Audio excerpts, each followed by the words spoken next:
How are you today? If you're on this page, then you're checking out the Walnut Hill Complex in Shrewsbury, Mass. It's a smaller complex.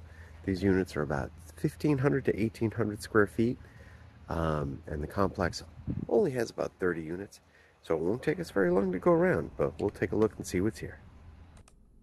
Okay, so we're just walking through the end of the cul-de-sac here for this particular complex. You can see the units all have one-car garages. The driveways aren't very long here. The roofs look like they're in really good shape. And we'll do a quick shout out here to, not to FedEx, but to Kelly's Property Services. They have a multi-decade reputation of very high quality work. Nice to see them working on this complex. That means that the association is getting things done right.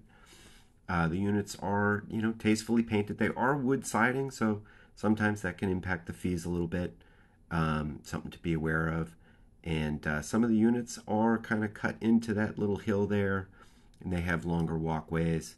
Those can be good values a lot of times when they do come on the market. And this is the entrance road here into this part of the complex. There are actually some commercial properties and some other houses on that part of the road. But that's the tour for today.